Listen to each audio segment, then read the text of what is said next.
All right, class, this is example 3 from page 430.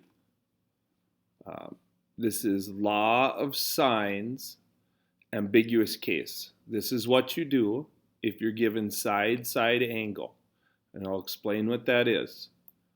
Okay, in these problems, when you're given side-side angle, you could have 0, 1, or 2 triangles. The process to solve whether you have 0, 1, or 2 is the exact same for all. Okay, so whether you have 0, 1, or 2, you're still going to go down the same path and you'll end up with the right answer. So this is example 3. In this case, we have one triangle. Okay, so let's go through this problem and then you can watch the other 2 examples and you'll see the slight differences that are mostly near the end of the problem. Okay, so for this problem, we're given angle A is 42 degrees. We're given side B is 12 inches. We're given side A is 22 inches. Okay, so if you look at your note sheet, okay, and I got a picture of it right here. This is the part we're looking at right there. Okay, when you're given, and here's law of cosines. I don't have law of sines on here, but that's on here. Hopefully you noticed that. When you're given side angle, maybe I should explain what that is. So here's what we're given. We're given a side, and an angle. Side, angle. This is different from side, angle, side. Okay, in this case, the angle is between the 2 sides. In this case, the 2 sides are not between the angle, and we can see that here. We have side, and then this angle. It's not here. It's not between the 2 sides. So side, angle. Okay, we'll learn about side, angle, side later. So if you're given this, the first step, and I got 4 steps here for you. The first step, assume 2 triangles. Okay, so here's what I have right here. I wrote all of our given information down. This is if we have one triangle, we will solve for angle B, angle C, and find side C. But we're supposed to assume 2 triangles. So you're just going to copy down this information twice. All of this is the exact same as all of this. This would be our first triangle. This down here would be our second triangle. If we have 2 triangles, we're going to be able to solve for an angle B here. That'll be different from this B. An angle C down here, that'll be different from angle C up here. And a side C, that'll be different. But the rest of these 3 pieces of information will be the same. So let's go through this. First, we can solve for this triangle right here. That's what we're supposed to do. What does it say? Solve for the first triangle using law of sines. Okay, so here we go. So we're going to solve for this triangle. Okay, so we'll set it up using law of sines. So sine of 42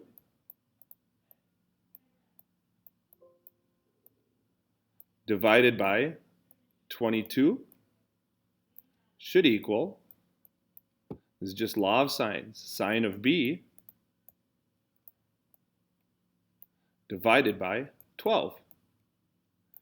Right? So this is sine of A divided by little a, sine of B divided by little b. This is law of sines. So I should be able to take 12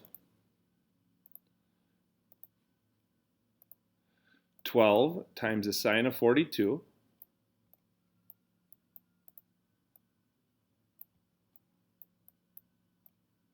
and divide that by 22. This will equal sine of B. We can actually go one step further. Since we're looking for an angle, we're going to want to use the inverse function.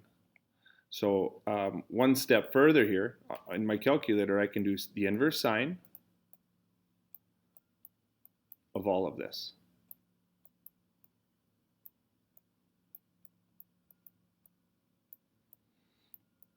Okay?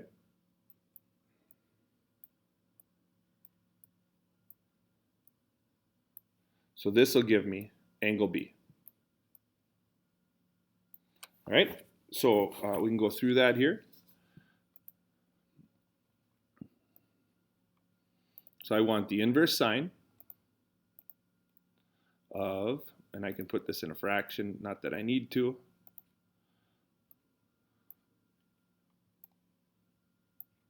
Okay, of 12 sine 42, and I guess you can't really see that. I'm going to get a little bigger.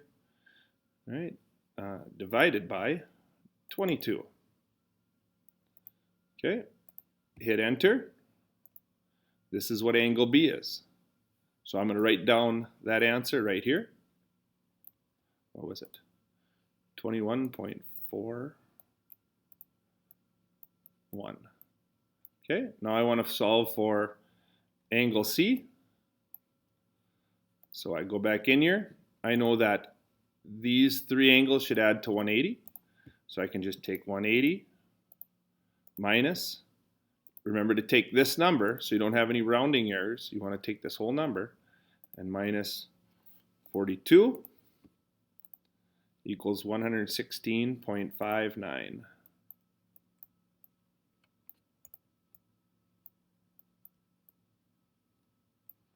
There. Now I can solve for side C.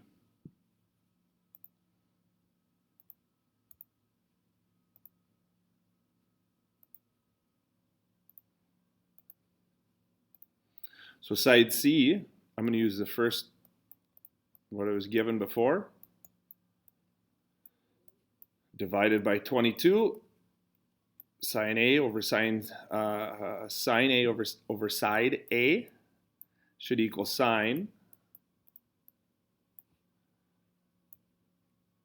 of, and remember to use, I'm just going to put this angle C in, just so you know, I can't use this rounded number because that'll give me the wrong answer for side C. I got to go back into my calculator and grab this angle, and I'll show you what that means. Okay, so on the calculator, I'm going to take